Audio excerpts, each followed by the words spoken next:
위험합니다. 건설 현장을 전전하며 하루하루를 버티던 민우가 소리쳤습니다. 불안정하게 쌓여있던 자재가 백만장자 윤 회장에게로 쏟아지고 있었던 거예요. 그 순간 민우는 본능적으로 몸을 던졌습니다. 괜찮으시니까? 감은 눈을 뜨고 민우를 마주한 그때 윤 회장은 심장이 멈춘 듯 했어요.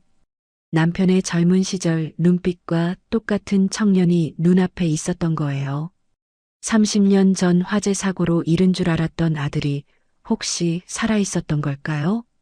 사연 시작 전 구독과 좋아요를 눌러주시고 어디서 듣고 계신지 댓글 남겨주시면 그곳으로 행운이 가득 깃들기를 바라겠습니다.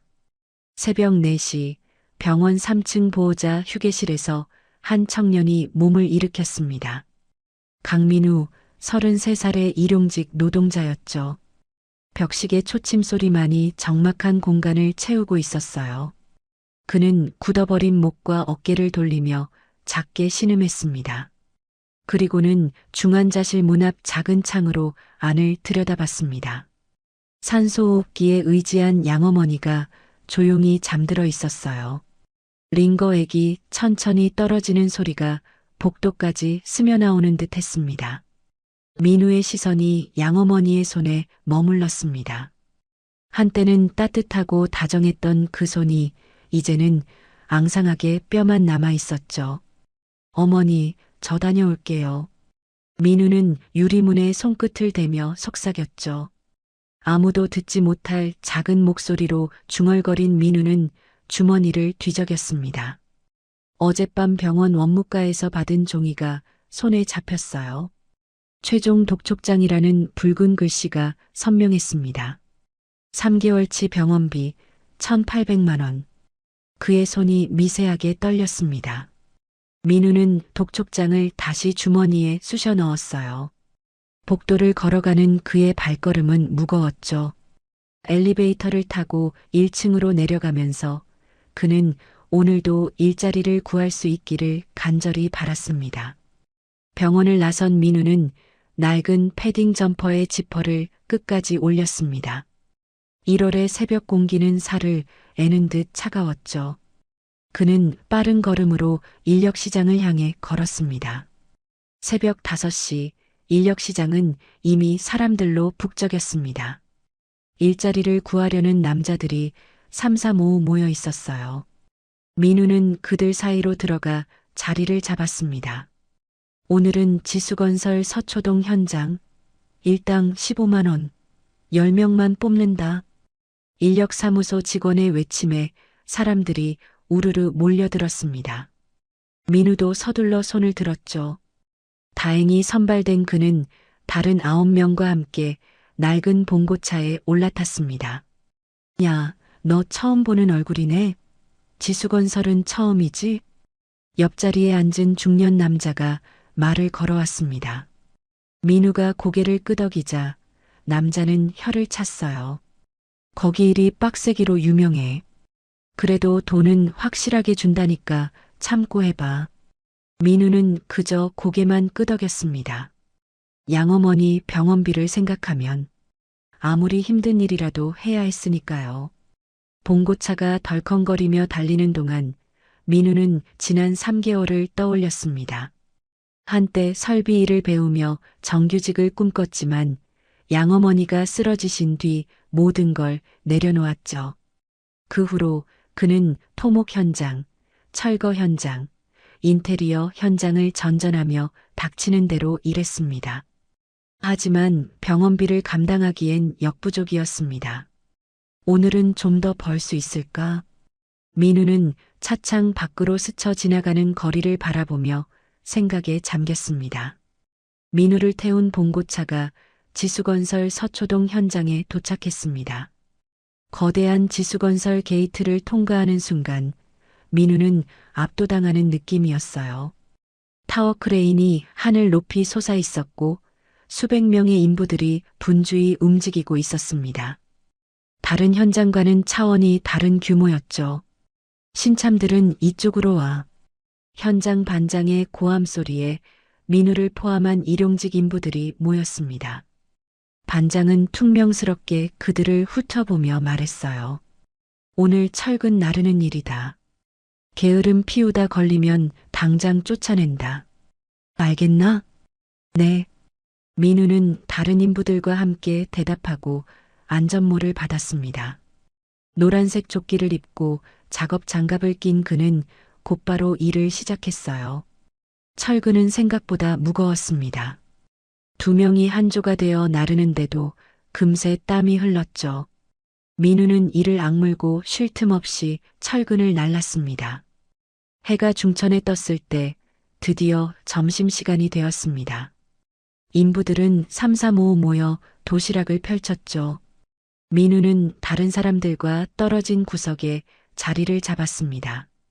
챙겨온 컵라면을 꺼낸 그는 현장 한쪽에 마련된 온수기로 향했습니다. 뜨거운 물을 붓고 3분을 기다리는 동안 민우의 머릿속엔 어린 시절이 떠올랐어요. 내 부모는 너를 원하지 않았어. 나보고 데려가라고 했어. 너무 가난해서 키울 수 없다고 했지. 양어머니 오정심은 늘 그렇게 말했습니다. 3살 때 친부모가 자신을 버렸고 양어머니가 그런 자신을 불쌍히 여겨 키웠다고요. 날 버린 사람들은 정말 그렇게 가난했을까? 민우는 씁쓸한 미소를 지었습니다. 어린아이를 포기하다니 얼마나 절박했을까요? 그래도 양어머니를 만난 건 행운이었습니다. 비록 가난했지만 정심은 민우를 지극히 사랑했어요. 아들처럼, 아니 친아들보다 더 아끼며 키웠습니다. 어머니가 쓰러지지만 않았어도 민우는 컵라면을 후루룩 마시며 현실로 돌아왔습니다. 양어머니의 병원비를 생각하면 한숨만 나왔죠. 하지만 포기할 수는 없었습니다. 자신을 키워준 은혜를 이렇게 저버릴 수는 없었으니까요. 한편 서울 강남의 지수건설 본사 건물. 30층 높이의 유리 건물은 새벽의 어둠 속에서도 위용을 자랑하고 있었습니다. 최상층 회장실엔 이미 불이 켜져 있었어요. 윤지수 회장은 책상 앞에 앉아 서류를 검토하고 있었습니다. 60대 초반의 그녀는 단정한 검은색 정장 차림이었죠. 차가운 표정으로 현장 안전 보고서를 읽어내려가던 그녀의 눈이 번뜩였습니다. 박 비서. 그녀의 부름에 비서실에서 대기하고 있던 박 비서가 재빨리 들어왔습니다. 네, 회장님. 임원들 소집하세요. 지금 당장. 알겠습니다. 30분 후 회장실에는 새벽임에도 불구하고 주요 임원들이 모두 모였습니다. 지수는 차가운 눈빛으로 그들을 둘러봤죠. 서초동 현장 안전 예산을 30% 삭감하자는 제안서를 누가 올렸습니까? 아무도 대답하지 못했습니다. 지수의 목소리가 더욱 차가워졌어요. 안전 예산은 비용이 아니라 투자입니다. 이 간단한 원칙을 아직도 모르십니까? 임원들은 고개를 숙였습니다. 지수 회장의 안전에 대한 철학은 업계에서도 유명했죠. 과거 남편을 잃은 후 그녀는 안전을 무엇보다 중요하게 생각했습니다. 다시는 이런 어리석은 제안을 올리지 마십시오. 나가보세요. 임원들이 하나둘 회장실을 빠져나갔습니다. 홀로 남은 지수는 깊은 한숨을 내쉬었죠. 그녀의 시선이 책상 위 액자로 향했습니다. 은색 액자 속에는 3살배기 아이의 사진이 있었어요. 통통한 볼에 해맑은 미소를 짓고 있는 아이. 그녀의 아들 김선우였죠. 윤지수는 떨리는 손으로 액자를 들어 올렸습니다. 30년이 지났지만 아직도 그날의 기억은 생생했어요. 30년 전 오늘 1월 17일 남편과 함께 회사 일정차 외출을 했었죠. 아이 방 근처에서 원인 모를 화재가 났습니다. 급히 돌아왔을 땐 이미 집안은 연기와 혼란으로 가득했고 아들은 흔적도 없이 사라졌어요. 시신조차 찾을 수 없었습니다. 선우야. 지수의 눈가에 눈물이 맺혔습니다. 그녀는 손등으로 눈물을 닦고 액자를 내려놓았어요. 창밖으로 동이 트기 시작했습니다. 지수는 의자에서 일어나 창가로 다가갔죠. 멀리 서초동 방향을 바라보며 그녀는 결심했습니다. 오늘은 그곳에 가봐야겠어. 화재가 났던 저택 근처에 지수건설의 신축 현장이 있었습니다. 그녀는 유독 오늘따라 그곳의 공기라도 쐬고 싶었죠. 오후 2시 지수건설 본사 회장실. 지수는 박 비서를 불렀습니다. 오후 일정 모두 취소하세요. 네. 하지만 회장님, 오후에 중요한 미팅이 서초동 신축 현장에 가볼 겁니다. 안전점검차. 박 비서는 의아한 표정을 지었지만 더 묻지 않았습니다. 그는 윤 회장이 가끔 서초동 쪽을 찾는다는 걸 알고 있었죠. 30년 전의 기억 때문이라는 것도요. 일정이 빡빡하신데. 박 비서가 조심스럽게 만류했지만 지수는 고개를 저었습니다. 그냥 그곳 공기라도 쐬고 싶군요. 지수는 알 수 없는 이끌림을 느꼈습니다. 오늘따라 유독 그곳에 가고 싶었어요. 마치 무언가가 그녀를 부르는 것처럼요. 그녀는 의자에서 일어나 코트를 걸쳤습니다. 박 비서가 서둘러 엘리베이터를 불렀죠. 지하 주차장에서 검은색 세단에 오른 지수는 창밖을 바라봤습니다. 서초동으로 가는 길, 그녀의 마음은 알 수 없는 불안감과 그리움으로 가득했죠. 선우야, 너는 지금 어디에 있을까? 만약 살아있다면 어떤 모습으로 자랐을까요? 아버지를 닮아 씩씩한 청년이 되었을까요? 지수는 고개를 저으며 상상을 멈췄습니다. 30년이나 지났는데 아직도 이런 헛된 희망을 품고 있다니. 그녀는 스스로가 한심하게 느껴졌어요.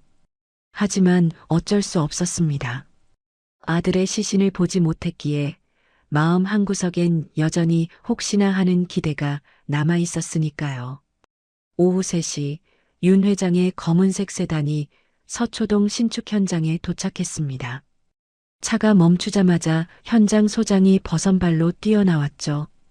회장의 갑작스런 방문에 그의 얼굴은 당황한 빛이 역력했습니다. 회장님, 연락도 없이 갑자기. 정기 점검입니다. 박 비서의 차가운 대답에 현장 소장은 입을 다물었습니다. 그는 황급히 안전모를 들고 와 회장에게 건넸죠. 이쪽으로 모시겠습니다. 지수는 박 비서와 함께 현장 소장의 안내를 받으며 공사 현장으로 들어갔습니다. 소장은 연신 준비한 매뉴얼을 읊어댔죠. 현재 공정률은 48%이고 안전사고는 단 한 건도 발생하지 않았습니다. 매일 아침 안전교육을 실시하고 있으며 하지만 지수는 소장의 말을 듣는 둥마는 둥했습니다. 그녀의 매서운 눈은 현장 구석구석을 훑고 있었죠. 30년간 건설업에 몸담아온 그녀의 눈을 속일 수는 없었습니다. 민우는 여전히 철근을 나르고 있었습니다. 오전보다 몸이 더 무거워진 것 같았죠. 점심으로 컵라면 하나만 먹은 탓일까요? 그래도 그는 묵묵히 일을 계속했습니다. 야, 저기 봐. 높으신 분들 오셨나 봐. 함께 일하던 동료가 어깨를 툭 치며 말했습니다. 민우가 고개를 돌리자 멀리서 정장 차림의 사람들이 현장을 둘러보고 있는 게 보였죠. 뭐, 우리랑은 상관없는 일이지. 민우는 다시 철근에 집중했습니다. 높은 사람들이 오든 말든 그에겐 오늘 일당을 받는 게 더 중요했으니까요. 지수는 현장을 둘러보다 한쪽 구석에서 발걸음을 멈췄습니다. 민우가 운반하던 철근의 옆에 각종 자재들이 아슬아슬하게 쌓여 있었죠. 언뜻 봐도 위태로워 보였습니다. 저건 규정 위반 아닌가요? 그녀의 날카로운 지적에 현장 소장의 얼굴이 새파랗게 질렸습니다. 아, 저건 잠시 임시로 쌓아둔 겁니다. 곧 정리할 예정이었습니다. 임시라니요? 저렇게 위험하게 쌓아두고 지수는 한 걸음씩 더 가까이 다가갔습니다. 가까이서 보니 더욱 불안정해 보였죠. 그녀가 고개를 저으며 돌아서려는 순간이었습니다. 누군가 옆을 지나가며 살짝 건드린 것인지 아니면 바람 때문인지 자재 더미가 흔들리기 시작했죠. 철근 다발 위에 올려진 합판이 미끄러지면서 균형을 잃었습니다. 그리고 마치 도미노처럼 위에 쌓인 자재들이 일부 쏟아지기 시작했어요. 회장님, 박 비서가 가장 먼저 반응했습니다. 함께 있던 현장 소장도 황급히 움직였지만 이미 자재들은 지수를 향해 떨어지고 있었습니다. 바로 그때였습니다. 가까운 곳에서 작업하던 민우가 상황을 목격했죠. 그의 눈이 떨어지고 있는 자재와 그 아래 서 있는 여성을 번갈아 봤습니다. 민우는 생각할 시간이 없었습니다. 본능이 그를 움직였죠. 그는 들고 있던 철근을 내던지고 지수를 향해 전력으로 뛰어들었습니다. 위험합니다. 민우의 외침과 동시에 그의 몸이 공중으로 날아올랐어요. 쿵! 그리고는 본능적으로 지수를 끌어당겨 자신의 몸으로 그녀를 감쌌습니다. 두 사람은 함께 바닥에 구르며 떨어지는 자재를 피했습니다. 팔이 쓸린 듯한 통증이 스쳤지만 그는 꿈쩍도 하지 않았습니다. 자재가 떨어진 자리엔 흙먼지가 자욱하게 피어올랐죠. 몇 초간의 정적이 흘렀습니다. 현장의 모든 사람들이 숨을 죽이고 그 광경을 지켜봤죠. 먼지가 조금씩 가라앉기 시작했습니다. 회장님, 괜찮으십니까? 어서 병원으로 모시겠습니다. 기겁한 표정으로 박 비서가 외쳤습니다. 지수는 천천히 고개를 들었죠. 다행히 큰 부상은 없어 보였습니다. 하지만 그녀의 시선은 자신이 아닌 자신을 구해준 청년에게 고정되어 있었습니다. 민우는 아직도 그녀를 보호하는 자세로 엎드려 있었죠. 괜찮으십니까? 민우가 먼저 물었습니다. 그가 천천히 몸을 일으키자 윤지수는 처음으로 그의 얼굴을 제대로 볼 수 있었죠. 그 순간 그녀의 심장이 멎는 것 같았습니다. 이 눈매는, 민우의 눈매는 놀라울 정도로 그녀의 죽은 남편과 닮아 있었습니다. 20년 전 불의의 사고로 세상을 떠난 남편. 그의 젊은 시절 모습이 눈앞에 있는 것 같았죠. 지수의 시선이 민우의 이마로 향했습니다. 땀에 젖은 앞머리가 헝클어지면서 이마가 선명하게 드러났죠. 그리고 그곳에는 흉터, 오른쪽 이마, 눈썹 바로 위. 그곳에 세로로 난 작은 흉터가 있었습니다. 그것은 2살 때 의자에서 떨어져 다쳤던 아들 선우의 흉터와 정확히 같은 위치, 같은 모양이었죠. 지수의 얼굴이 하얗게 질렸습니다. 그녀의 입술이 떨리기 시작했죠. 자네, 혹시? 그녀가 떨리는 목소리로 무언가 물으려 했지만 민우는 팔의 통증에 얼굴을 찌푸렸습니다. 자세히 보니 그의 작업복 소매가 찢어져 있었고 피가 조금 배어나오고 있었죠. 괜찮으십니까? 민우는 자신의 상처는 신경 쓰지 않고 다시 한번 물었습니다. 그가 일어서려고 하자 현장 소장이 급히 말했습니다. 이봐, 괜찮아? 어디 다친 데는 없어? 현장 소장이 민우의 팔을 살피며 물었습니다. 박 비서는 지수를 부축해 일으켰죠. 회장님, 병원으로 모시겠습니다. 아니, 난 괜찮네.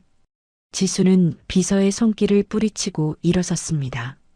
하지만 그녀의 시선은 여전히 민우에게서 떨어지지 않았죠. 마치 환상을 보고 있는 것처럼 그녀는 민우의 얼굴을 뚫어지게 바라봤습니다. 그보다 저 청년 팔에서 피가 나고 있어. 지수의 말에 현장 소장이 정신을 차렸습니다. 이 사람 의무실로 데려가. 몇몇 직원들이 달려와 민우를 부축했습니다. 민우는 별일 아니라는 듯 손을 저었지만 그들은 강제로 그를 의무실로 데려갔죠. 지수는 민우가 의무실로 향하는 모습을 충격받은 표정으로 바라봤습니다. 그녀의 머릿속은 온통 혼란스러웠죠. 하지만 곧 그녀의 눈빛이 차갑게 변했습니다. 지수는 현장 소장을 향해 돌아섰어요. 소장? 지수의 목소리는 얼음장처럼 차가웠습니다. 네. 회장님. 현장 소장이 벌벌 떨며 대답했습니다. 아까 자재 더미를 보고 뭐라고 하셨죠? 곧 정리할 예정이었다고. 죄송합니다. 예정? 그 예정이 언제입니까? 사람이 다치고 나서입니까? 지수의 목소리가 점점 높아졌습니다. 제가 감독을 소홀히 했습니다. 현장 소장이 고개를 떨구었습니다.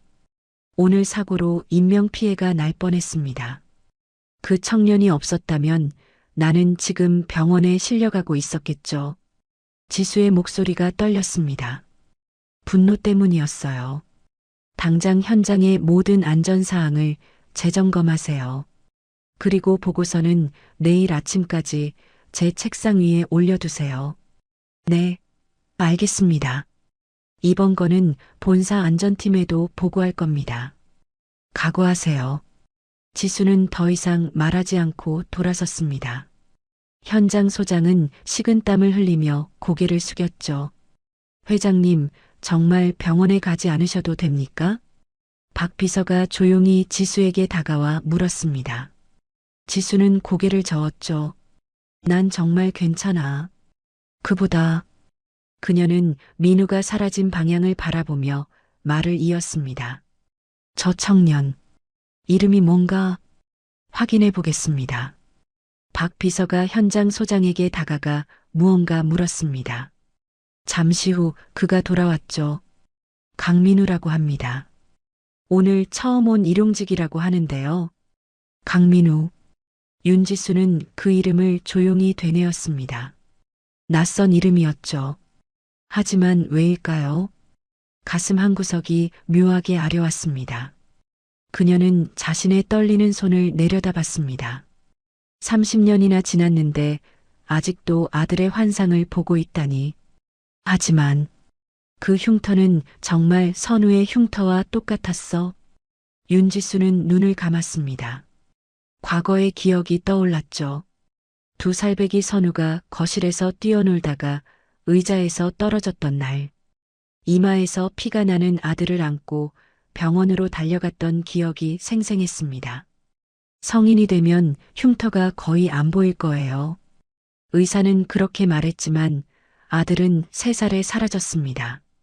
지수는 다시 눈을 떴습니다. 의무실이 있는 건물이 보였죠. 저 안에 그 청년이 있을 것입니다. 자신을 구해준, 그리고 죽은 남편과 놀라울 정도로 닮은 그 청년이. 사고 현장의 소란이 어느 정도 정리되자 박 비서가 걱정스러운 눈빛으로 지수를 바라봤죠. 회장님, 제가 의무실에 가서 그 청년에게 감사 인사를 전하겠습니다. 박 비서의 말에 지수는 고개를 저었습니다. 그녀의 눈빛은 단호했죠. 아니, 내가 가야겠어. 하지만 회장님, 아직 충격이.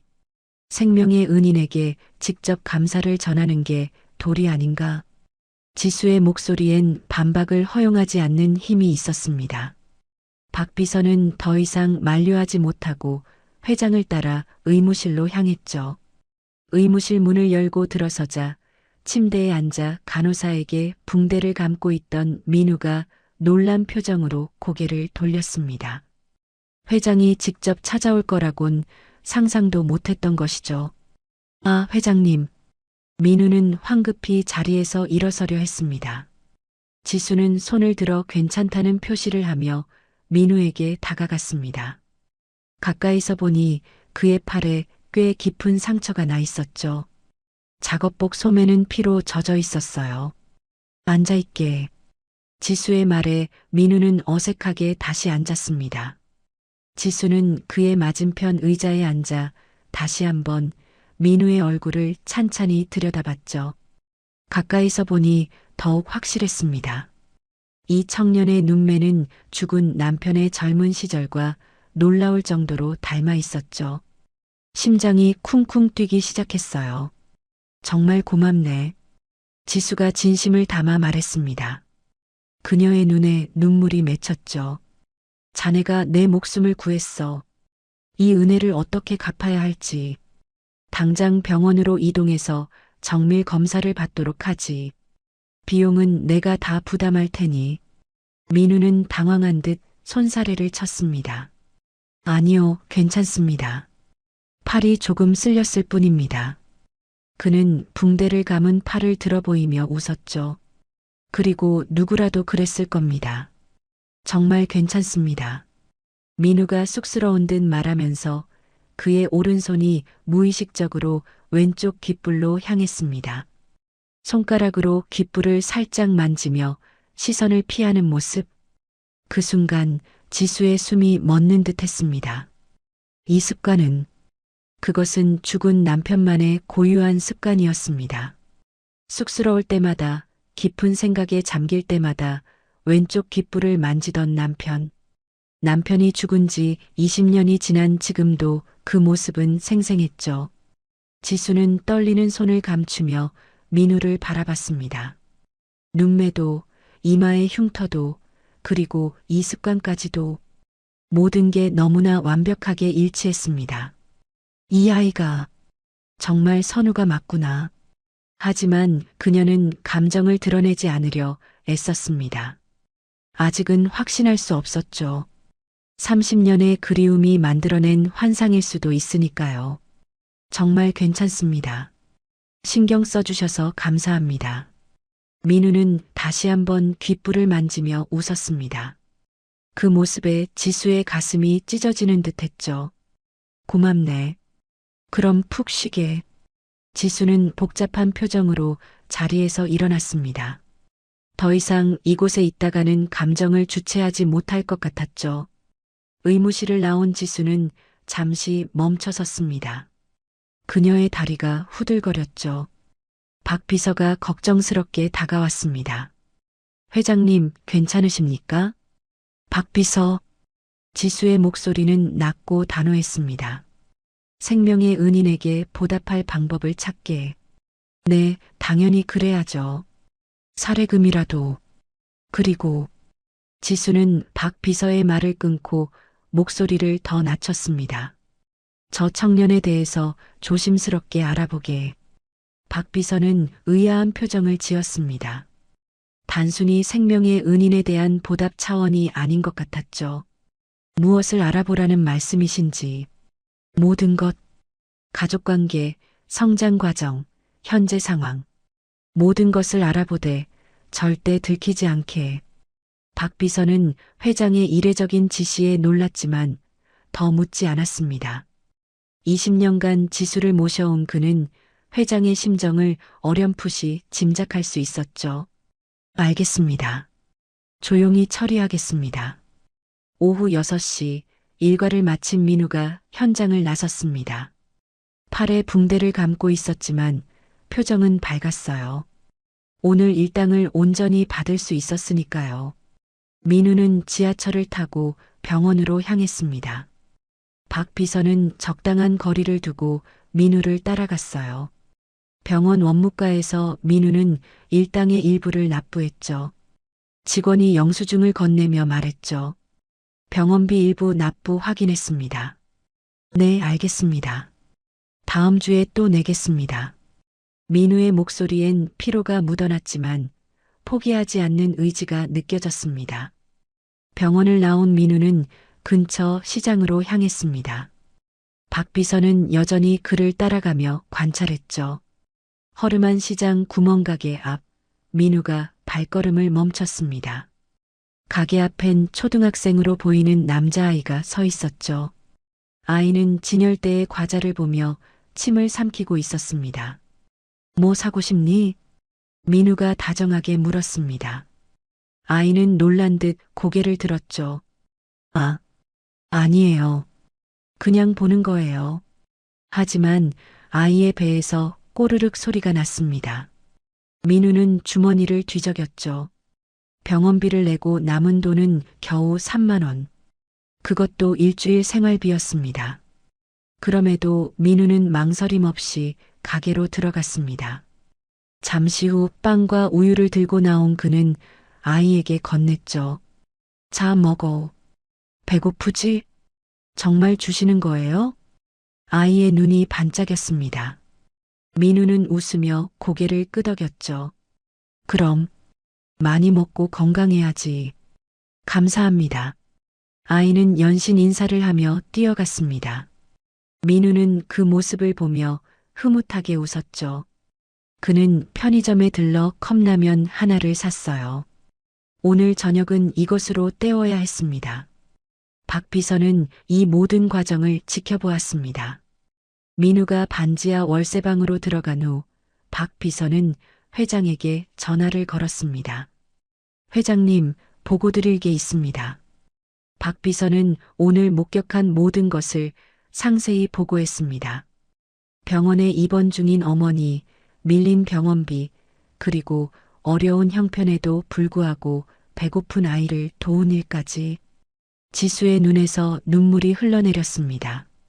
생명의 은인, 아들과의 닮은 꼴, 그리고 아름다운 인품까지. 전화기 너머로 지수의 숨소리가 들렸습니다. 한참 동안 침묵이 흘렀죠. 회장님? 계속 지켜봐 주게. 지수의 목소리가 떨렸습니다. 그리고 절대 그 청년이 눈치채지 못하게 해. 알겠습니다. 전화를 끄는 지수는 서재 의자에 깊이 몸을 묻었습니다. 책상 위엔 아들 선우의 사진이 놓여 있었죠. 한 가지 마음에 걸리는 부분이 있었어요. 입원 중인 어머니라. 지수의 가슴이 복잡하게 요동쳤습니다. 만약 정말 선우라면 그 어머니는 우리 아들을 키워준 사람이겠지. 감사함과 동시에 알 수 없는 질투 같은 감정이 밀려왔습니다. 30년간 자신이 주지 못한 사랑을 그 사람이 대신 준 것이니까요. 하지만 입원 중인 어머니가 있다는 건 역시 우리 선우가 아닌 걸까? 지수는 고개를 저었습니다. 아직은 확실하지 않아. 그녀는 눈물을 닦으며 다짐했습니다. 희망 고문은 더 이상 견딜 수 없었으니까요. 확실한 증거가 필요했습니다. 지수는 잠시 생각에 잠겼습니다. 그리고 다시 박 비서에게 전화를 걸었죠. 회장님, 무슨 일이십니까? 박 비서, 그 청년. 강민우 씨를 우리 회사 정규직으로 채용하게. 전화기 너머로 박 비서의 놀라는 기척이 들렸습니다. 정규직 채용 말씀입니까? 사례금이나 보상금을 드리는 게. 아니야. 지수의 목소리는 단호했습니다. 일회성 돈으로는 부족해. 그 청년에겐 안정적인 직장이 필요해 보여. 그리고 지수는 잠시 말을 멈췄습니다. 곁에서 지켜보고 싶네. 더 확실히 알아보고 싶어. 박 비서는 회장의 진심을 이해했습니다. 알겠습니다. 어느 부서로 배치할까요? 안전관리팀이 좋겠어. 현장 경험도 있고 어제 위험 상황을 빠르게 파악하지 않았나? 특별 전형으로 진행하게. 네, 내일 아침 바로 제안하겠습니다. 전화를 끄는 지수는 다시 아들의 사진을 바라봤습니다. 한편 반지하 방에서 민우는 컵라면을 먹으며 오늘 일을 되새겼습니다. 회장을 구한 일, 그리고 회장이 보인 이상한 반응들. 왜 그렇게 날 보셨을까? 민우는 고개를 저었습니다. 그저 고마워서 그랬겠죠. 높은 사람들의 마음은 알 수 없는 법이니까요. 그는 지갑에서 양어머니 사진을 꺼내봤습니다. 병실에 누워있는 양어머니의 모습이었죠. 어머니, 조금만 더 기다려주세요. 제가 꼭 병원비 마련할게요. 민우는 사진에 대고 중얼거렸습니다. 내일도 일을 나가야 했죠. 하루하루가 절박했지만 그는 포기하지 않을 것입니다. 밤은 깊어가고 서울의 불빛들이 반짝였습니다. 부자 동네의 대저택과 가난한 청년의 반지하 방. 그 사이엔 30년의 시간과 엇갈린 운명이 놓여 있었죠. 하지만 운명의 실은 이미 엮이기 시작했습니다. 오늘의 만남은 시작에 불과했어요. 다음 날 아침 민우는 새벽 5시에 평소처럼 인력시장으로 향했습니다. 어제 다친 팔이 욱신거렸지만 하루라도 쉴 수 없는 형편이었죠. 그런데 현장에 도착하자마자 뜻밖의 일이 벌어졌습니다. 강민우, 너 사무실로 와봐. 현장 소장의 부름에 민우는 긴장했습니다. 어제 사고 때문에 문제가 생긴 걸까요? 혹시 일당을 깎이거나 해고당하는 건 아닐까 걱정하며 사무실로 향했죠. 그런데 사무실 문을 열자 예상과는 전혀 다른 광경이 펼쳐졌습니다. 현장 소장 옆에 박 비서가 서 있었던 것이죠. 강민우 씨 앉으세요. 박 비서의 정중한 태도에 민우는 더욱 당황했습니다. 무슨 일이 벌어지고 있는 걸까요? 어제 일은 정말 감사했습니다. 회장님의 특별 지시가 있었습니다. 박 비서는 정식 서류 봉투를 민우 앞에 내밀었어요. 민우가 조심스럽게 봉투를 열자 안에는 뜻밖의 서류가 들어 있었죠. 지수건설 본사 안전관리팀 정식 직원 채용 계약서. 민우의 눈이 휘둥그레졌습니다. 몇 번이나 다시 읽어봤지만 분명히 정직원 채용 계약서가 맞았죠. 제가 정직원이요? 민우의 목소리가 떨렸습니다. 믿기지 않는다는 표정으로 박 비서를 올려다봤죠. 네, 맞습니다. 회장님께서 생명의 은인이자 어제 현장의 위험 요소에 적극 대응한 분의 용기를 높이 사셨습니다. 물론 형식상 채용 절차는 거치셔야 합니다. 회장님께서 특별 전형으로 승인하셨습니다. 박 비서는 차분히 설명했습니다. 본사 안전관리팀에서 일하시게 될 겁니다. 정말입니까? 물론입니다. 다만 입사 절차를 밟으셔야 하니 필요한 서류를 작성해 주세요. 민우는 떨리는 손으로 서류를 받았습니다. 와병 중인 양어머니를 생각하니 눈물이 날 것 같았죠. 이제 병원비 걱정을 조금은 덜 수 있을 것 같았습니다. 감사합니다. 정말 감사합니다. 민우는 자리에서 일어나 90도로 허리를 숙였습니다. 박 비서가 당황하며 그를 일으켜 세웠어요. 그럴 필요 없습니다. 생명의 은인이신데요. 민우는 즉석에서 이력서를 작성하기 시작했습니다. 이름, 생년월일까지 정확히 적어 넣었죠.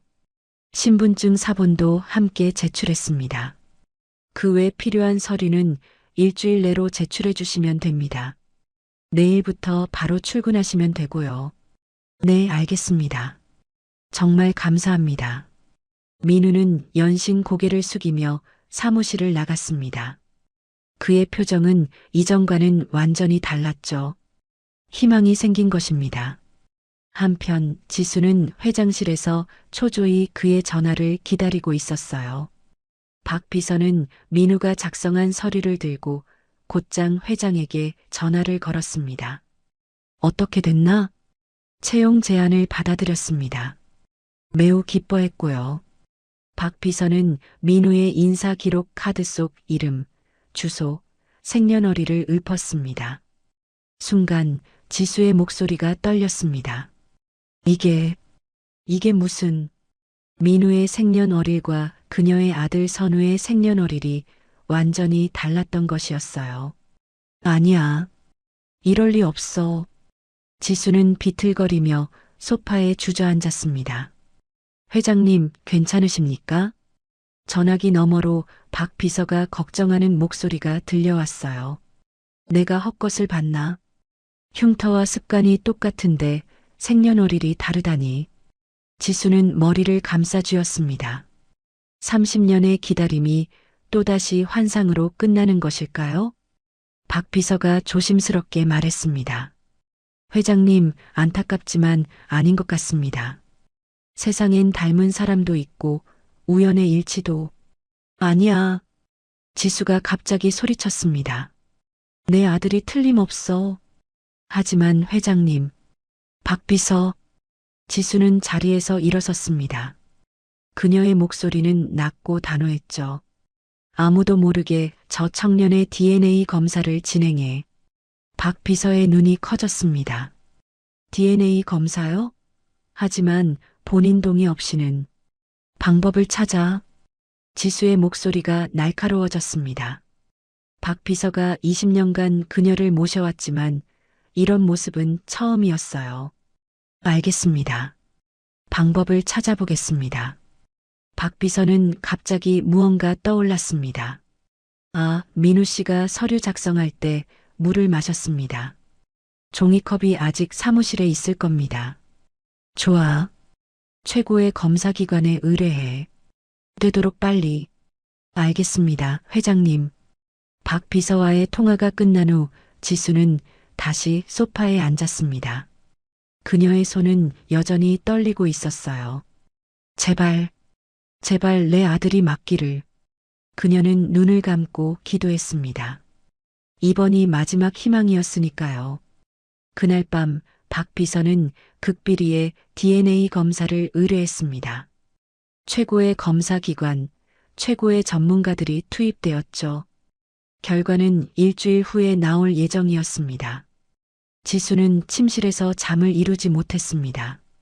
창밖의 별들을 바라보며 그녀는 아들의 이름을 수없이 불렀어요. 민우는 반지하 방에서 내일을 준비하고 있었습니다. 정직원이 된다는 사실이 아직도 믿기지 않았죠. 그는 옷장에서 가장 깨끗한 옷을 골라 다림질을 했습니다. 이제 시작이야. 어머니 병원비 열심히 벌어야지. 그는 의욕에 찬 표정으로 중얼거렸어요. 하지만 그는 몰랐습니다. 자신의 운명이 얼마나 극적으로 바뀌려 하는지를. 밤은 깊어가고 서울의 불빛들은 여전히 반짝였습니다. DNA 검사 결과가 나오기까지의 일주일은 지수에게 평생보다 길게 느껴졌어요. 회장실 책상 위엔 서류들이 쌓여 있었지만 지수는 한 글자도 제대로 읽지 못했습니다. 그녀의 시선은 자꾸만 책상 한쪽에 놓인 선우의 사진으로 향했죠. 3살배기 아이가 해맑게 웃고 있는 그 사진을요. 임원 회의가 있던 날 지수는 회의 내용이 귀에 들어오지 않았습니다. 임원들의 보고 소리가 아득하게 멀리서 들려왔죠. 회장님, 어떻게 생각하십니까? 한 임원이 물었지만 지수는 대답하지 못했습니다. 그녀의 머릿속엔 오직 한 가지 생각뿐이었어요. 제발, 제발 내 아들이기를. 밤이 되면 지수는 잠을 이룰 수 없었습니다. 혹시 DNA 검사 결과가 음성으로 나오면 어쩌나 하는 두려움이 그녀를 짓눌렀어요.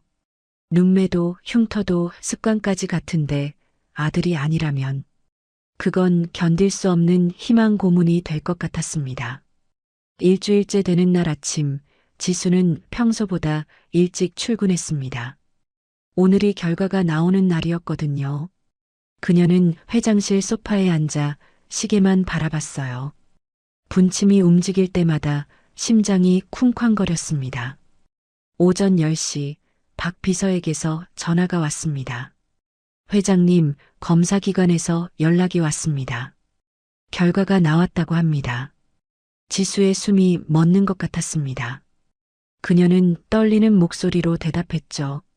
지금 당장 가져오게. 네, 바로 가겠습니다. 전화를 끊은 지수는 두 손을 꽉 쥐었습니다. 손바닥에 땀이 맺혔어요. 그녀는 창밖을 바라보며 깊은 숨을 들이쉬었습니다. 회장실 문이 노크되었습니다. 들어오게.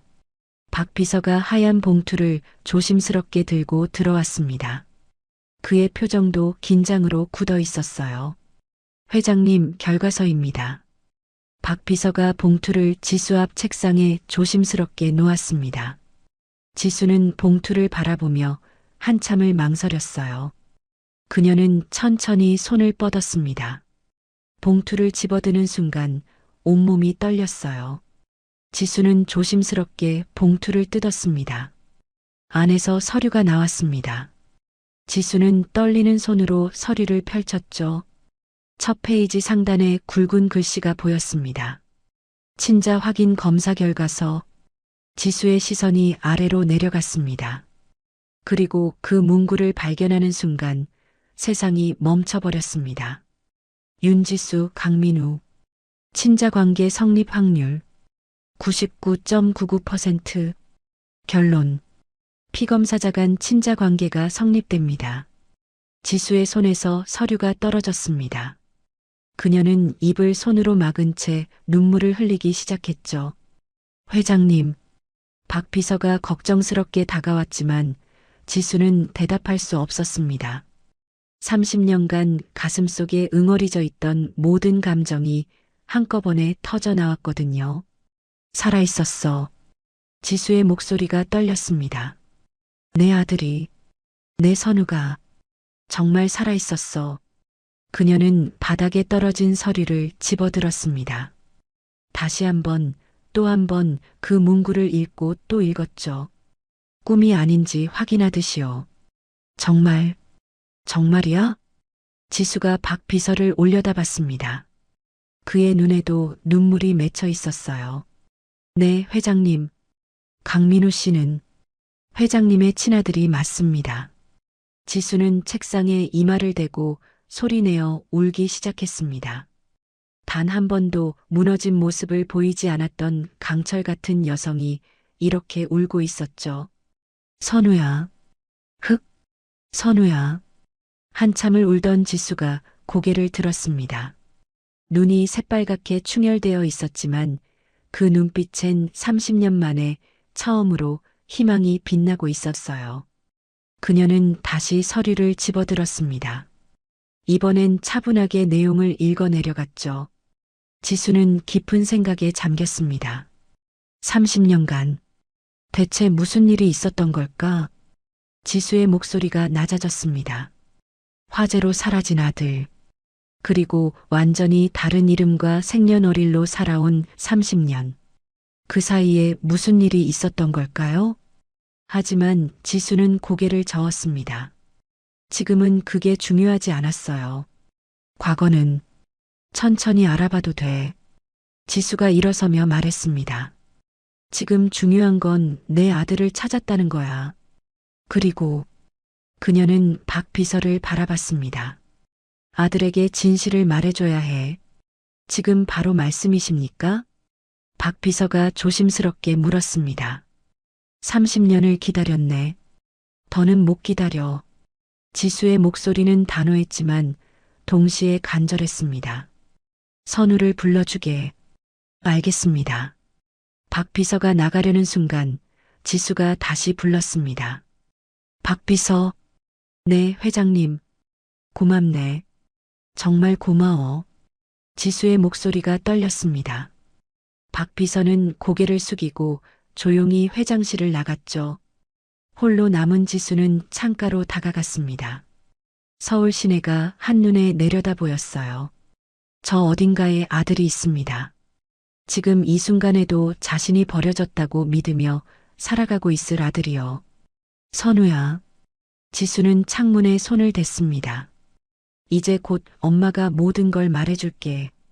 내가 얼마나 사랑받는 아이인지, 엄마가 얼마나 너를 찾아 헤맸는지. 그녀의 눈에서 눈물이 흘러내렸습니다. 하지만 이번엔 슬픔의 눈물이 아니었어요. 기쁨과 안도, 그리고 미안함이 뒤섞인 눈물이었죠. 지수는 회장실 한쪽 벽에 있는 금고로 다가갔습니다. 떨리는 손으로 비밀번호를 눌렀죠. 금고 문이 열렸습니다. 안에는 낡은 나무 상자가 하나 놓여 있었어요. 지수는 그 상자를 조심스럽게 꺼냈습니다. 30년간 한 번도 열어보지 못했던 상자였죠. 아들을 잃은 후 차마 볼 수가 없어서 금고 깊숙이 넣어두었던 것입니다. 지수는 상자를 책상 위에 놓고 천천히 뚜껑을 열었습니다. 안에는 선우의 물건들이 그대로 보관되어 있었어요. 병원 진단서, 파란색 자동차 장난감, 그리고 선우가 입던 작은 옷가지들. 지수는 그것들을 하나하나 만지며 눈물을 흘렸습니다. 이제 돌려줄 수 있겠구나. 한편 안전관리팀 사무실에서 민우는 선배 직원에게 업무 교육을 받고 있었습니다. 강사원, 현장 안전 점검은 이렇게 하는 거예요. 체크리스트를 보세요. 네, 알겠습니다. 민우는 성실하게 메모하며 고개를 끄덕였습니다. 정직원이 된 지 일주일. 그는 매일이 감사했어요. 안정적인 월급으로 양어머니 병원비를 낼 수 있게 되었으니까요. 바로 그때 민우의 책상위 전화기가 울렸습니다. 여보세요. 안전관리팀 강민우입니다. 강민우 사원? 비서실입니다. 아, 네. 무슨 일이십니까? 회장님께서 찾으십니다. 민우는 긴장했습니다. 회장실에 가야 한다니요. 네, 알겠습니다. 몇 시에 가면 될까요? 지금 바로 올라오시면 됩니다. 네, 바로 가겠습니다. 전화를 끄는 민우는 선배를 돌아봤습니다. 선배님, 회장님이 찾으신다고 합니다. 다녀오겠습니다. 그래. 생명의 은인은 역시 다르군. 잘 다녀와. 네, 감사합니다. 민우는 재킷을 단정히 입고 거울로 자신의 모습을 확인했습니다. 넥타이가 삐뚤어지진 않았는지, 머리는 괜찮은지 꼼꼼히 체크했죠. 민우는 긴장한 표정으로 엘리베이터를 탔습니다. 30층 버튼을 누르는 손이 미세하게 떨렸어요. 엘리베이터가 천천히 올라갔습니다. 층수가 올라갈 때마다 민우의 심장은 더 빠르게 뛰었죠. 땡! 문이 열렸습니다. 민우는 깊은 숨을 들이쉬고 복도로 나섰어요. 고급스러운 대리석 바닥과 조명이 그를 맞이했습니다. 강민우 사원? 이쪽으로 오세요. 비서가 그를 안내했습니다. 민우는 비서를 따라 회장실 문 앞까지 왔어요. 안으로 들어가시면 됩니다. 네, 감사합니다. 민우는 노크를 하고 문을 열었습니다. 넓은 회장실이 펼쳐졌죠. 그리고 그는 창가에 서 있는 지수의 모습을 봤습니다. 지수는 천천히 돌아섰어요. 민우는 깜짝 놀랐습니다. 회장님의 눈이 새빨갛게 부어 있었거든요. 회장님, 강민우 사원 왔습니다. 민우가 정중하게 인사했습니다. 지수는 그를 한참 동안 바라봤어요. 그녀의 눈엔 말로 표현할 수 없는 감정이 담겨 있었습니다. 앉게나. 지수가 소파를 가리켰습니다. 민우는 조심스럽게 소파에 앉았죠. 지수도 그의 맞은편에 앉았습니다.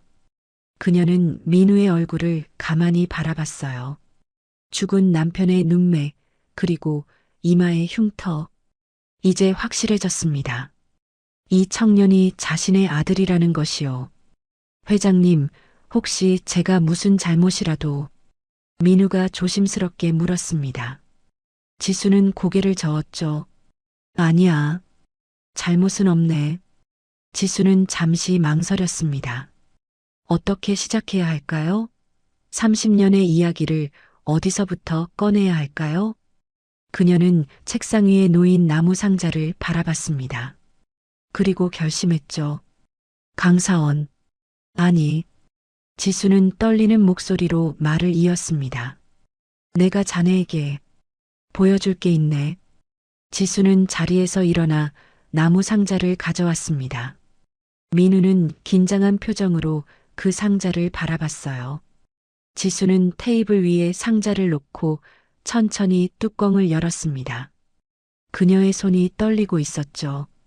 상자 안에서 지수는 첫 번째 물건을 꺼냈습니다. 낡고 누렇게 변한 서류였어요. 이건 지수의 목소리가 떨렸습니다. 병원 진단서야. 그녀가 서류를 민우에게 건넸습니다. 민우는 조심스럽게 받아들었죠. 환자명, 김선우, 진단명, 이마 부위 열상, 소견, 의자에서 떨어져 이마 우측에 약 2cm 길이의 상처, 봉합 처치암. 민우의 눈이 커졌습니다. 그는 무의식적으로 자신의 이마를 만졌어요. 자신의 흉터와 정확히 일치하는 내용이었죠. 이게 왜? 이건 내 아들의 기록이야. 지수의 목소리가 더욱 떨렸습니다. 2살 때 다쳤던 내 아들 선우의 기록이지. 민우는 혼란스러운 표정으로 지수를 바라봤습니다. 무슨 말인지 이해할 수 없었거든요. 지수는 다시 상자에 손을 넣었습니다.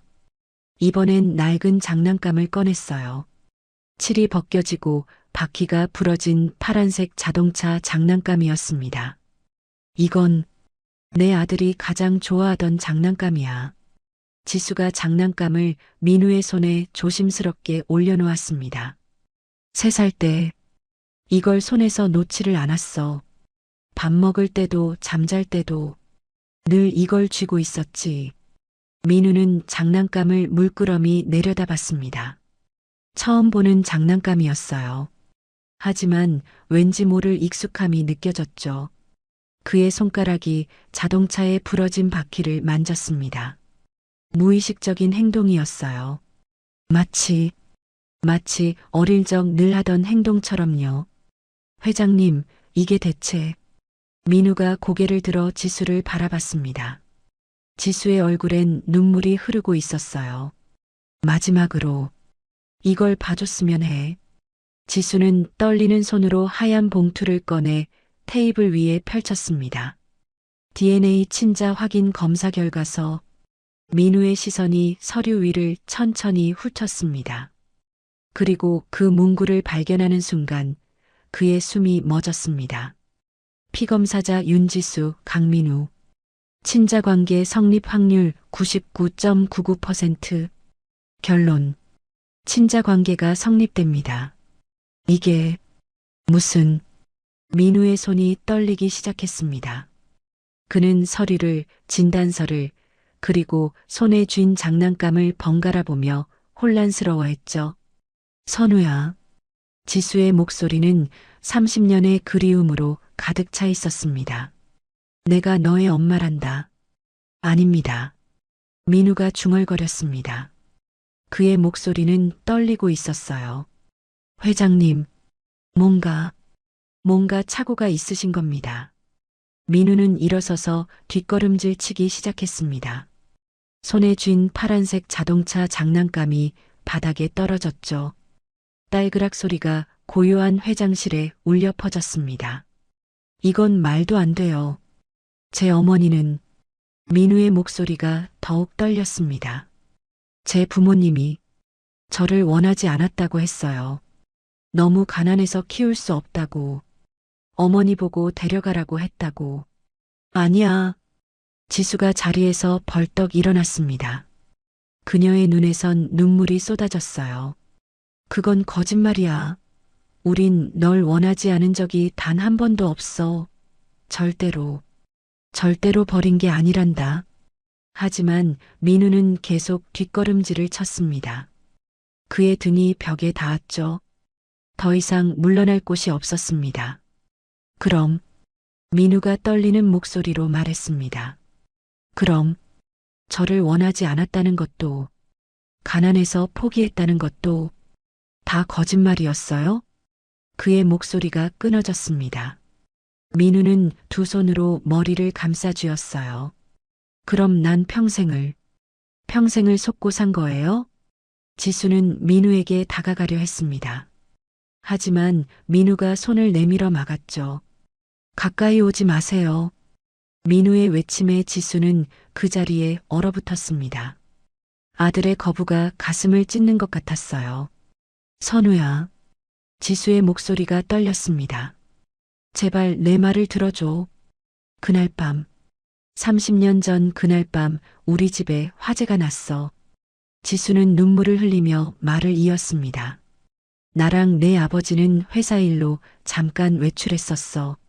그리고 돌아왔을 땐 그녀의 목소리가 흔들렸습니다.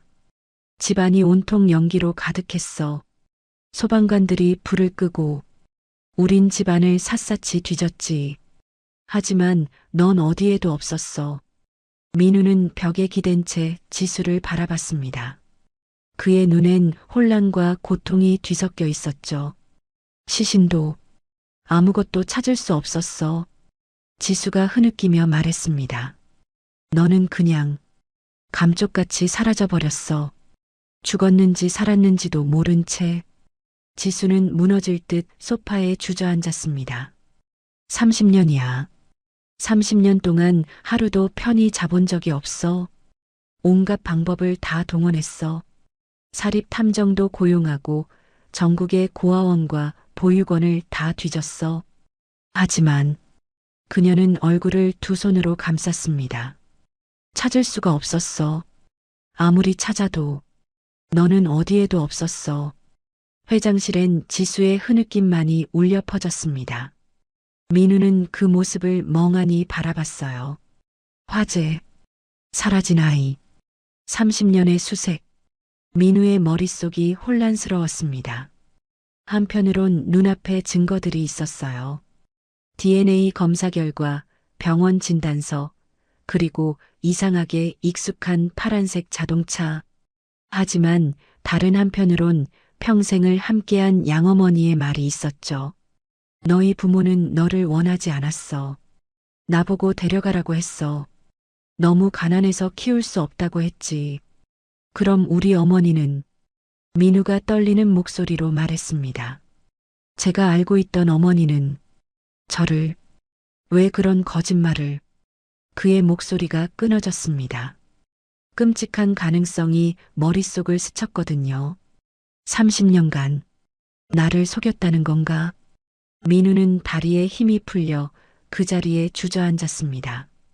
평생을 믿어왔던 모든 것이 무너지는 순간이었어요. 저는, 민우가 중얼거렸습니다. 저는 대체 누구예요? 강민우예요? 김선우예요? 제 어머니는 누구고? 저는, 그의 목소리는 절망으로 가득 차 있었습니다. 지수는 일어나 민우에게 다가갔습니다. 이번엔 민우가 막지 않았어요. 그럴 힘도 없었죠.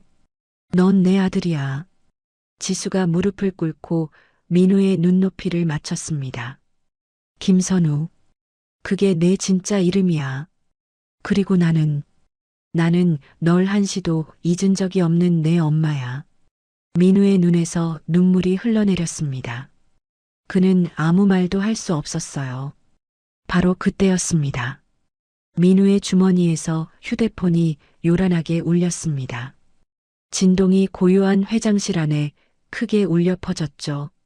민우는 떨리는 손으로 휴대폰을 꺼냈습니다. 화면을 보는 순간 그의 얼굴이 새하얗게 변했어요. 어머니 병원. 발신자 표시가 선명하게 떠 있었습니다.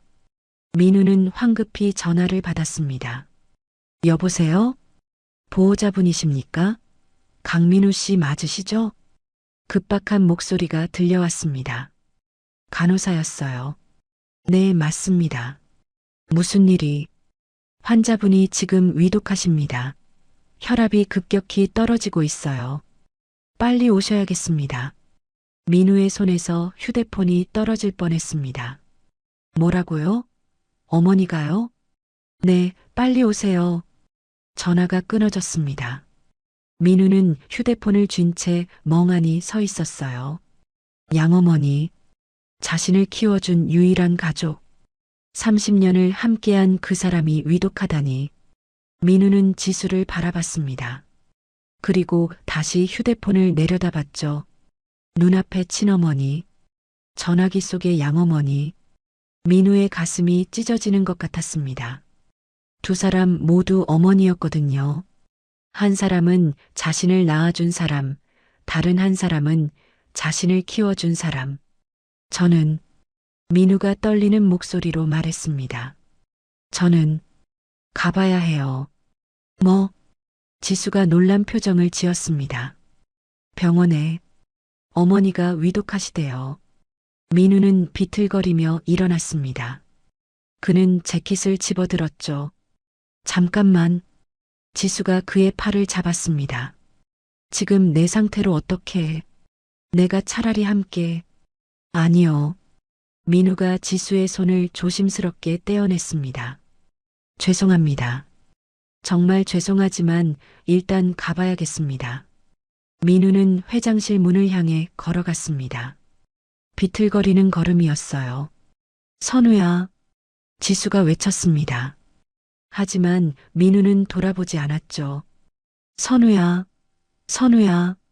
지수의 절규가 회장실에 울려 퍼졌습니다. 하지만 민우는 복도로 사라졌죠. 지수는 그 자리에 무너져 내렸습니다. 30년 만에 찾은 아들.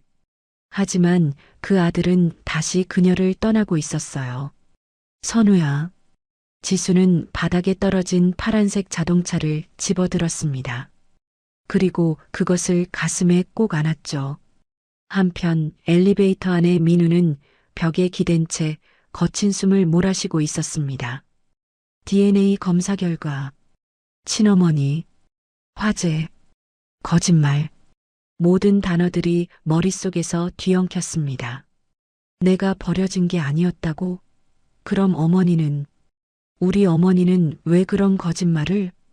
엘리베이터가 1층에 도착했습니다. 문이 열리자 민우는 비틀거리며 밖으로 나왔어요. 그는 회사 밖으로 뛰쳐나가 택시를 잡았습니다. 병원으로 가주세요. 빨리요. 택시가 출발했습니다. 민우는 창밖을 멍하니 바라봤어요. 어머니, 제발 괜찮으시길. 하지만 그의 머릿속엔 또 다른 목소리가 울려 퍼졌습니다. 넌 내 아들이야. 김선우. 그게 내 진짜 이름이야. 민우는 두 손으로 머리를 감싸쥐었습니다. 30년간 믿어왔던 진실과 방금 알게 된 진실. 그 사이에서 민우는 찢어질 듯 괴로워했습니다. 택시는 병원을 향해 달려갔습니다. 하지만 민우는 알 수 없었어요. 병원에 도착했을 때 자신을 기다리는 게 무엇일지를요. 택시가 병원 응급실 앞에 급정거했습니다. 민우는 택시비를 던지듯 건네고 병원 안으로 뛰어들어갔어요. 어머니, 오정심 환자 어디 계세요? 민우가 간호사실로 달려가며 외쳤습니다. 간호사가 황급히 그를 중환자실로 안내했죠. 이쪽입니다. 서두르세요. 중환자실 문이 열렸습니다.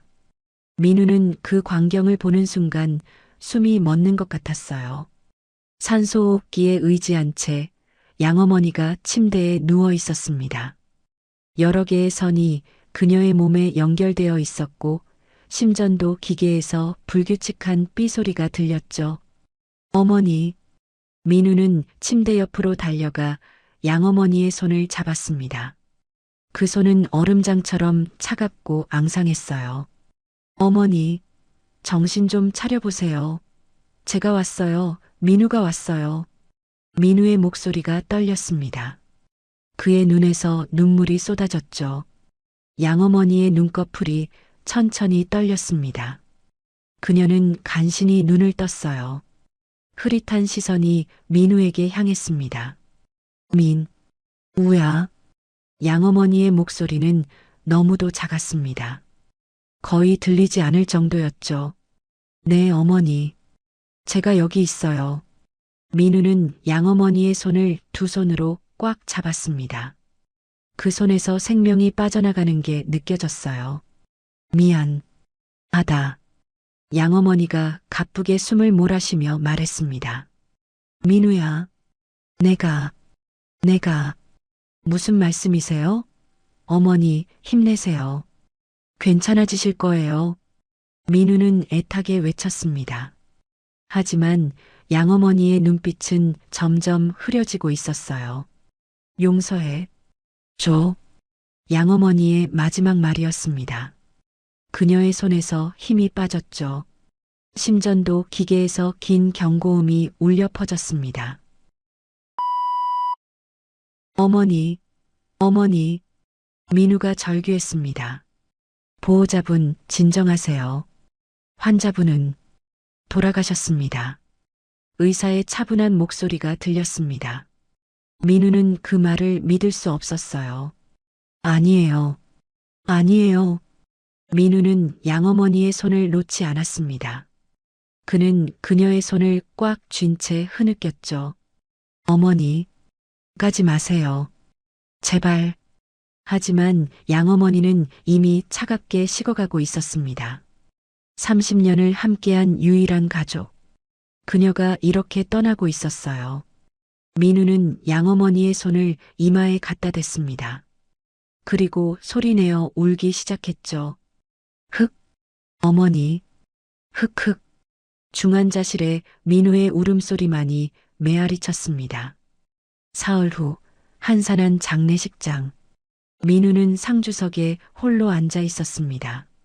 검은 상복을 입은 그의 얼굴은 초췌했어요. 며칠간 제대로 먹지도 자지도 못한 것 같았죠. 장례식장은 텅 비어 있었습니다. 양어머니에겐 친척도 친구도 없었거든요. 오직 민우만이 그녀의 전부였습니다. 조회드립니다. 가끔씩 민우의 현장 동료들이 찾아와 조의금을 건넬 뿐이었어요. 그들도 오래 머무르지 않고 금방 돌아갔죠. 민우는 영정사진 속 양어머니를 바라봤습니다. 사진 속 그녀는 웃고 있었어요. 몇 년 전 민우가 처음 일을 시작했을 때 찍은 사진이었죠. 어머니, 민우의 가슴이 찢어지는 것 같았습니다. 하지만 동시에 머릿속엔 며칠 전 회장실에서 들었던 말들이 맴돌았어요. 넌 내 아들이야. 김선우. 그날 밤 화재로 널 잃었어. 30년간 너를 찾았어. 그리고 양어머니가 마지막으로 한 말. 미안하다. 용서해줘. 무엇을 미안해했던 걸까요? 무엇을 용서해달라고 했던 걸까요? 민우는 머리를 감싸쥐었습니다. 모든 게 혼란스러웠어요. 바로 그때 장례식장 입구에서 인기척이 들렸습니다. 검은색 세단 한 대가 장례식장 앞에 멈춰 섰어요. 뒷좌석 문이 열리고 지수가 내렸습니다. 박 비서도 함께였죠. 회장님, 들어가시겠습니까? 박 비서가 조심스럽게 물었습니다. 지수는 장례식장 안을 들여다봤어요. 상주석에 홀로 앉아있는 민우의 모습이 보였습니다. 그는 고개를 떨구고 있었죠. 어깨가 작게 떨리고 있었어요. 지수의 가슴이 아려왔습니다. 그녀는 장례식장 안으로 들어가려다 발걸음을 멈췄습니다. 민우는 자신을 키워준 어머니를 잃고 저렇게 슬퍼하고 있었어요. 지금 자신이 나타나는 게 옳을까요? 박 비서, 조의금 봉투 좀 두고 오게. 박 비서가 대신 장례식장에 들어가 봉투만 조용히 두고 나왔습니다. 지수는 더 이상 그곳에 있을 수 없었습니다. 그녀는 조용히 몸을 돌려 장례식장을 빠져나왔어요. 차에 오른 지수는 창밖을 바라봤습니다. 눈물이 흘러내렸죠. 회장님, 박 비서가 걱정스럽게 불렀지만 지수는 대답하지 않았습니다. 출발하게. 차가 움직이기 시작했습니다. 지수는 뒤돌아보며 장례식장을 바라봤어요. 장례를 모두 마친 다음 날 민우는 반지하 방으로 돌아왔습니다. 양어머니의 유품을 정리해야 했어요. 병원 사물함에 있던 것들은 이미 가져왔고 이제 집에 남은 물건들을 정리할 차례였죠. 민우는 양어머니의 방으로 들어갔습니다. 작고 낡은 방이었어요. 좁은 싱글 침대와 낡은 옷장, 그리고 오래되고 작은 화장대가 전부였습니다. 민우는 옷장을 열었습니다. 몇 벌 안 되는 옷들이 걸려 있었죠. 그는 옷들을 하나씩 꺼내 정리하기 시작했습니다. 화장대 앞에 앉았습니다. 서랍을 열어보니 낡은 머리빗과 화장품 몇 개가 있었어요. 민우는 그것들을 꺼내 상자에 담았습니다. 모든 서랍을 비우고 나서 민우는 화장대를 치우려고 들어 올렸습니다. 그때 화장대 밑바닥에 테이프로 붙여진 봉투 하나가 눈에 들어왔습니다.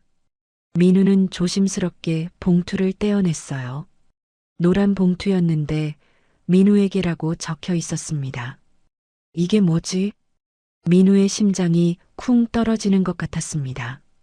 양어머니의 글씨였어요. 그는 떨리는 손으로 봉투를 열었습니다. 안에는 편지지 여러 장이 접혀 있었죠. 글씨가 떨려 있고 곳곳에 얼룩이 져 있었어요. 눈물 자국 같았습니다. 민우는 첫 장을 펼쳤습니다. 민우에게 미안하다 민우야. 이 편지를 읽고 있다는 건 내가 세상을 떠났다는 뜻이겠지. 그날의 진실을 알려주는 게 내 마지막 숙제일 거야. 민우의 눈이 커졌습니다. 이건 유언이었어요. 죽기 전에 남긴 마지막 고백이었죠. 30년 전 엄마는 지수건설 회장댁에서 가정부로 일했단다. 지수건설 회장댁? 그는 숨을 죽이고 계속 읽어내려갔어요. 그날 밤 내가 저택에 불을 냈어. 아가씨가 외출하신 사이에. 그리고 혼란한 틈을 타서 새살배기 선우 도련님을 너를 안고 나왔어. 민우의 손이 떨리기 시작했습니다. 편지가 손에서 떨어질 뻔했죠. 뭐라고? 그는 믿을 수 없다는 표정으로 다시 그 문장을 읽었습니다. 새살배기 선우 도련님을 너를 안고 나왔어. 선우. 그건 며칠 전 지수 회장이 불렀던 이름이었어요. 민우는 다음 장을 넘겼습니다. 글씨가 더욱 흐트러져 있었고 눈물 얼룩이 글자를 번지게 만들어 읽기 어려웠어요. 우리 어머니는 나보고 미쳤다고 했어. 그만두라고 했지. 하지만 멈출 수가 없었어. 모든 걸 다 가진 지수 아가씨가 너무 부러웠거든. 그 사람한테서 가장 소중한 걸 빼앗고 싶었어. 그게 너였어. 민우의 입에서 신음이 새어나왔습니다. 아. 그는 계속 읽었습니다. 손이 너무 떨려서 편지를 제대로 잡을 수조차 없었죠. 다음 날 아침 나는 아무 일 없었다는 듯이 출근했어. 아가씨가 울부짖으며 아들을 찾을 때 나도 함께 울었어. 우리 어머니한테 너를 맡기고 몇 개월을 더 그 집에서 일했단다. 아무도 나를 의심하지 않았어. 민우의 얼굴이 새하얗게 변했습니다. 이게 무슨... 마지막 장을 펼쳤습니다. 이 페이지는 글씨가 더 흔들려 있었어요. 마치 울면서 쓴 것처럼요. 그 후 나는 너와 도망쳤어. 아무도 모르는 곳으로. 너한테 강민우라는 새 이름을 지어줬어. 생년월일도 바꿨지. 그리고 너한테 거짓말을 했어. 내 부모가 너를 원하지 않았다고. 너무 가난해서 엄마 보고 데려가라고 했다고. 여기서 글씨가 크게 번져 있었습니다. 눈물이 많이 떨어진 것 같았어요. 다 거짓말이었어. 미안해. 하지만 민우야, 이것만은 정말이야. 내가 너를 키운 30년, 너를 사랑한 30년. 그건 진심이었어. 단 한순간도 거짓이 아니었어. 내가 나의 전부였어. 너를 정말 사랑했어. 용서해줘. 제발 용서해줘. 마지막 문장 뒤로는 더 이상 글씨가 없었습니다. 다만 종이에 큰 눈물 자국만이 남아 있었죠. 편지가 민우의 손에서 떨어졌습니다. 바닥에 떨어진 편지를 멍하니 바라보던 민우는 갑자기 벽을 향해 주먹을 내리쳤습니다. 쿵! 아! 민우의 절규가 좁은 방 안에 울려 퍼졌습니다. 그는 바닥에 무릎을 꿇고 앉았어요. 두 손으로 머리를 감싸쥐었죠. 거짓말이야.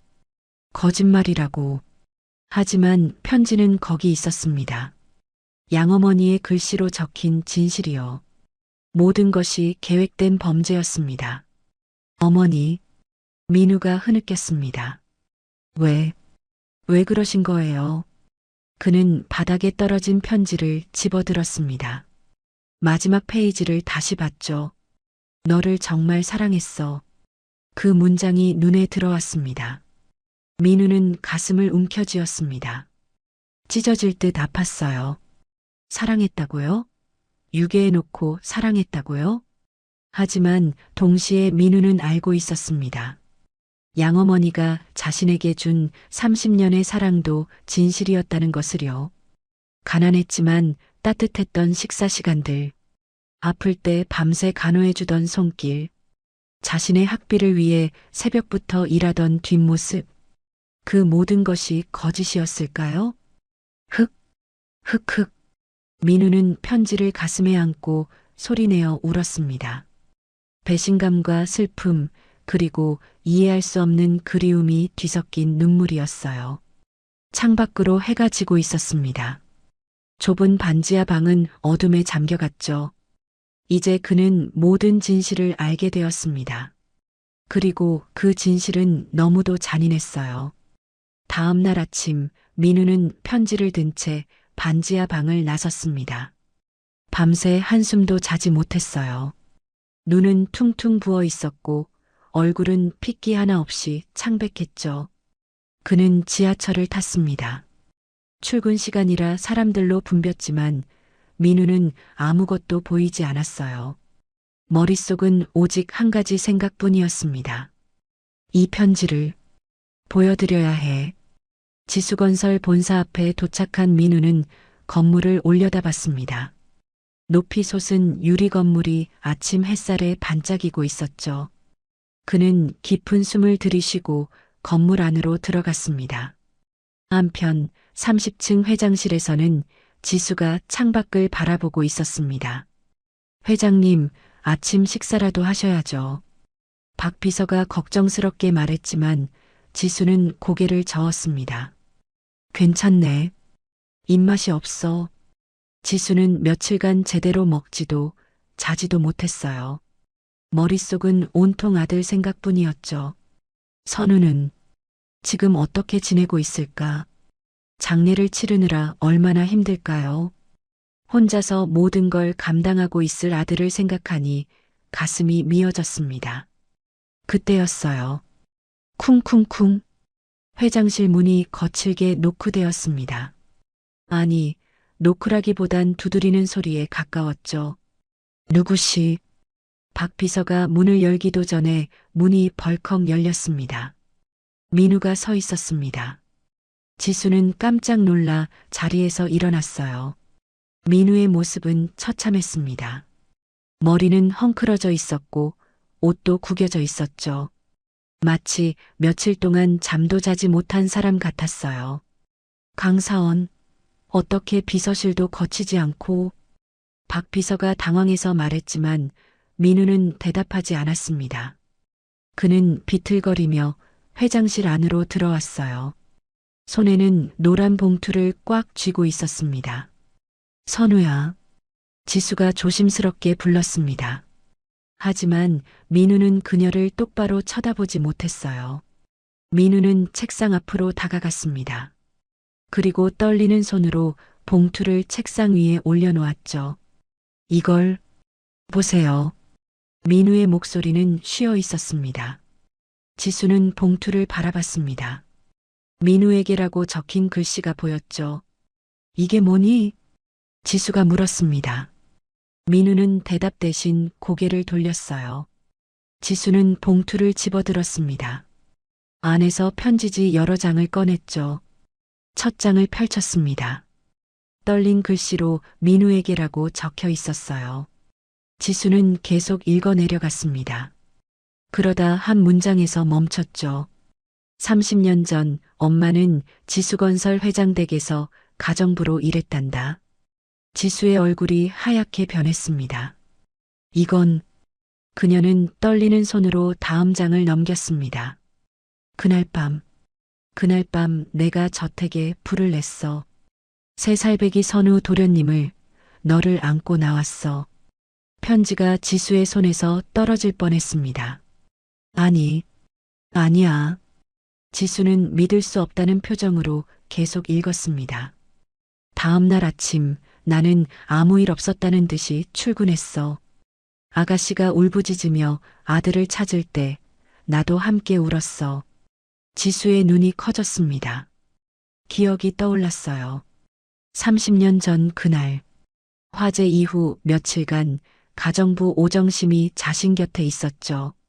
함께 울어주고 위로해주던 그 사람. 오정심. 지수가 떨리는 목소리로 중얼거렸습니다. 그 이름이 낯설지 않았어요. 30년 전 자신의 집에서 일하던 가정부였죠. 지수는 마지막 장까지 모두 읽었습니다. 편지를 읽는 내내 그녀의 손은 떨리고 있었어요. 편지를 다 읽은 지수는 그 자리에 주저앉았습니다. 다리에 힘이 풀린 것이죠. 그때 그 사람이. 지수의 목소리가 떨렸습니다. 아무도 의심할 수 없었어. 그녀는 두 손으로 얼굴을 감쌌습니다. 내 아들이 사라졌는데, 죽었는지 살았는지도 모르는데, 그 사람은 내 옆에서 함께 울고 있었어. 지수의 목소리가 점점 커졌습니다. 어떻게 그럴 수가 있어? 아이를 훔쳐간 사람이. 어떻게 아무렇지 않게 매일 출근할 수 있어? 그녀는 책상을 주먹으로 쳤습니다. 쿵! 소리가 회장실에 울려 퍼졌죠. 회장님. 박 비서가 다가가려 했지만 지수는 손을 들어 막았습니다. 민우는 그 모습을 멍하니 바라보고 있었어요. 그도 편지를 처음 읽었을 때 똑같은 감정을 느꼈으니까요. 회장님. 민우가 떨리는 목소리로 불렀습니다. 지수는 고개를 들어 민우를 봤어요. 눈에는 눈물이 가득했습니다. 이게 다 사실입니까? 민우가 물었습니다. 그의 목소리도 눈물로 젖어 있었죠. 제가 정말 유괴당한 겁니까? 그래. 지수가 고개를 끄덕였습니다. 넌 버려진 게 아니야. 나는 널 30년 동안 그리워했어. 지수는 자리에서 일어났습니다. 그리고 민우에게 다가갔죠. 미안해. 정말 미안해, 선우야. 지수의 목소리가 떨렸습니다. 엄마가 너를 지키지 못했어. 아니에요. 민우가 고개를 저었습니다. 그의 눈에서 눈물이 흘러내렸죠. 어머니 잘못이 아니에요. 어머니도 피해자세요. 처음으로 민우는 어머니라고 불렀습니다. 그리고는 더 이상 참을 수 없었죠. 그는 무릎을 꿇고 바닥에 주저앉았어요. 제가 평생을 어머니를 원망했어요. 민우가 흐느꼈습니다. 저를 버렸다고, 원하지 않았다고, 그렇게 생각하면서 살았어요. 아니야. 그건 내 잘못이 아니야. 지수도 무릎을 꿇고 민우 옆에 앉았습니다. 엄마가 너를 지키지 못한 게 잘못이야. 지수는 민우를 끌어안았습니다. 30년 만에 안는 아들이었어요. 미안해. 정말 미안해. 지수가 민우의 등을 쓰다듬으며 울었습니다. 민우도 그녀의 품에 안긴 채 소리내어 울었죠. 어머니. 그래. 엄마야. 엄마가 여기 있어. 두 사람은 바닥에 앉은 채 서로를 껴안고 울었습니다. 30년간의 오해와 슬픔, 그리움이 모두 쏟아져 나왔어요. 박 비서는 회장실 문 밖으로 조용히 나갔습니다. 그리고 문을 닫았죠. 복도에 홀로 서 있던 박 비서는 눈을 감았습니다. 그의 눈가도 젖어 있었어요. 회장실 안에서는 두 사람의 울음소리가 계속 들렸습니다. 너무 보고 싶었어. 지수가 민우의 머리를 쓰다듬으며 말했습니다. 30년간 단 하루도 너를 잊은 적이 없어. 저도요. 저도 부모님을 찾고 싶었어요. 민우가 흐느꼈습니다. 평생을 부모님이 어디 계실까 궁금했어요. 왜 저를 버리셨을까 원망했어요. 버린 게 아니야. 절대로 버린 게 아니야. 지수는 민우의 얼굴을 두 손으로 감쌌습니다. 그리고 그의 얼굴을 자세히 들여다봤죠. 정말 많이 컸구나. 이렇게 훌륭하게. 지수의 눈에서 또 눈물이 흘렀습니다. 엄마가 못 봐준 30년. 얼마나 힘들었니? 두 사람은 다시 한번 서로를 껴안았습니다. 창밖으로 햇살이 비쳐 들어왔습니다. 긴 어둠이 지나고 드디어 빛이 찾아온 것 같았어요. 30년간의 오해가 풀렸습니다. 끔찍한 진실이었지만 그 진실로 인해 두 사람은 비로소 다시 만날 수 있었죠. 민우는 지수의 품에 안긴 채 생각했습니다. 양어머니, 이게 말씀하시고 싶었던 거였나요? 편지 마지막에 적힌 용서해줘라는 말이 떠올랐어요. 양어머니도 죽기 전에 이 진실을 밝히고 싶었던 것일까요? 자신과 친어머니가 다시 만날 수 있도록요? 민우는 알 수 없었습니다. 하지만 한 가지는 확실했어요. 친어머니는 자신을 절대로 버리지 않았다는 것을요. 일주일 후 민우는 홀로 납골당을 찾았습니다. 회색빛 건물 안은 고요했어요. 복도를 따라 걸어가는 민우의 발걸음 소리만이 메아리 쳤죠. 민우는 양어머니의 유골함 앞에 섰습니다. 작은 사진 속에서 양어머니가 웃고 있었어요. 한참 동안 민우는 그 사진을 말없이 바라봤습니다. 가난했지만 따뜻했던 식탁. 아플 때마다 밤새 간호해주던 손길. 학교 운동회 때 도시락을 싸주시던 모습. 30년의 기억들이 주마등처럼 스쳐 지나갔어요. 민우는 천천히 입을 열었습니다. 어머니. 그의 목소리는 낮고 차분했습니다. 당신을 원망합니다. 민우가 말을 이었습니다. 당신이 저지른 일은 용서할 수 없는 일이었어요. 진짜 어머니로부터 저를 빼앗았고 평생 거짓말 속에 살게 했으니까요. 그는 잠시 말을 멈췄습니다. 눈가가 붉어졌죠. 하지만 동시에 알고 있습니다. 30년간 제게 주신 사랑은 진심이었다는 걸요. 민우의 목소리가 떨렸습니다. 가난했지만 저는 행복했어요. 어머니가 계셨으니까요. 그는 눈물을 닦았습니다. 그럼에도 저는 당신을 평생 용서하지 못할 것 같습니다. 민우는 사진 속 양어머니를 마지막으로 바라봤습니다. 오늘 이곳에 온 것이 저를 키워주신 은혜에 대한 저의 마지막 배려입니다. 그가 깊은 숨을 내쉬었습니다.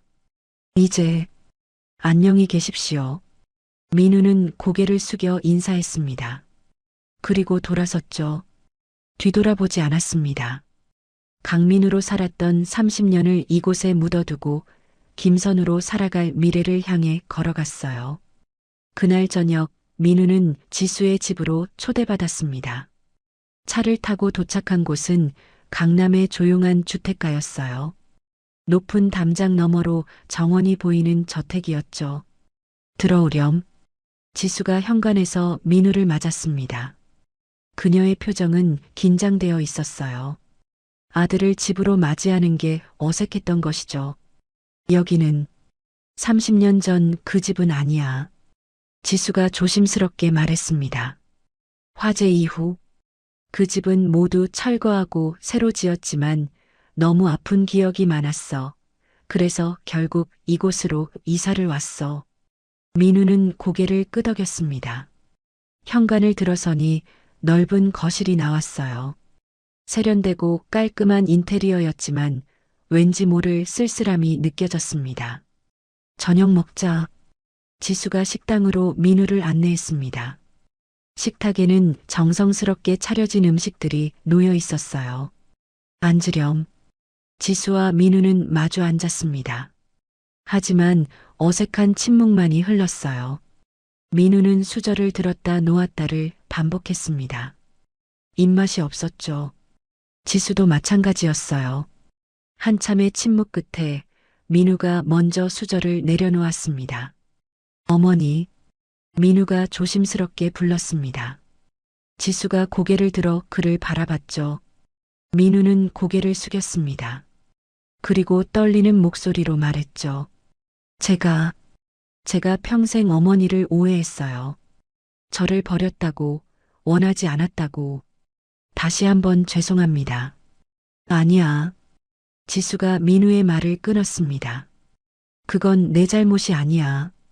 그렇게 믿도록 만든 건 그 사람이었으니까. 하지만 민우의 눈에서 눈물이 흘렀습니다. 아들아. 지수는 자리에서 일어나 민우 옆으로 다가갔습니다. 그리고 그의 손을 꽉 잡았죠. 과거는 이제 중요하지 않아. 지수의 목소리는 단호하면서도 따뜻했습니다. 내가 날 오해했든 원망했든 그건 모두 과거야. 지금 중요한 건 그녀는 민우의 얼굴을 바라봤습니다. 우리가 이렇게 다시 만났다는 거잖니. 그리고 앞으로 함께할 시간이 있다는 거지. 민우가 고개를 들었습니다. 눈물로 젖은 눈으로 지수를 바라봤죠. 정말 괜찮으세요? 괜찮아. 지수가 웃으며 대답했습니다. 그녀의 눈에도 눈물이 맺혀 있었어요. 엄마는 내가 살아있다는 것만으로도 충분해. 그것만으로도 감사해. 민우는 더 이상 참을 수 없었습니다. 그는 지수의 손을 꽉 잡았죠. 어머니, 감사합니다. 저를 포기하지 않으셨어요. 내가 내 아들인데 어떻게 포기하겠니? 지수가 민우의 머리를 쓰다듬었습니다. 마치 어린아이를 대하듯이요. 이제 과거는 잊자. 우리 앞으로를 생각하는 거야. 민우는 고개를 끄덕였습니다. 식사 후 지수가 민우의 손을 잡았습니다. 너에게 보여줄 게 있어. 따라와. 지수는 민우를 2층으로 안내했습니다. 복도를 따라 걷다가 한 방 앞에서 멈췄죠. 이 방은 지수가 문손잡이를 잡았습니다. 하지만 바로 열지 못했어요. 손이 떨리고 있었죠.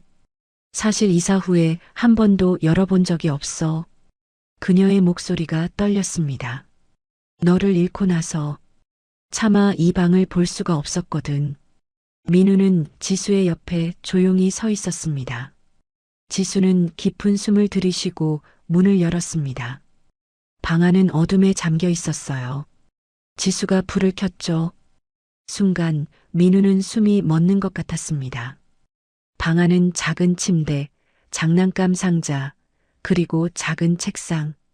책상 위에는 파란색 자동차 장난감이 놓여 있었습니다. 며칠 전 회장실에서 봤던 바로 그 장난감이었어요. 이 방은 내 방이야. 지수가 떨리는 목소리로 말했습니다. 선우의 방. 내가 3살 때까지 쓰던 방을 그대로 다시 만들어뒀어. 하지만 들어갈 용기가 나지 않았지. 민우는 천천히 방 안으로 들어갔습니다. 책상 위에 파란색 자동차를 집어들었어요. 손에 쥐는 순간 이상한 감정이 밀려왔습니다. 낯설지만 동시에 익숙한 느낌이었죠. 이 장난감을 정말 좋아했구나. 민우가 중얼거렸습니다. 자신도 모르게 나온 말이었어요. 그래. 지수가 뒤에서 대답했습니다. 넌 이 자동차를 손에서 놓지 않았어. 어디를 가든 꼭 들고 다녔지. 민우는 자동차를 가슴에 안았습니다. 그리고 방을 둘러봤어요. 침대 옆 벽에는 작은 그림들이 붙어 있었습니다. 이제 내 방이야. 지수가 민우의 옆으로 다가왔습니다. 30년간 주인을 기다렸어. 이제 돌아왔으니. 그녀는 민우를 바라봤습니다. 집으로 들어오지 않겠니? 민우의 눈에서 눈물이 흘러내렸습니다. 여기가 제 집인가요? 그럼. 지수가 웃으며 대답했습니다. 여기가 내 집이야. 민우는 더 이상 말할 수 없었습니다. 그는 고개를 끄덕이며 눈물을 흘렸어요. 들어올게요. 어머니. 그 말에 지수는 아들을 꽉 껴안았습니다. 고마워. 정말 고마워, 선우야.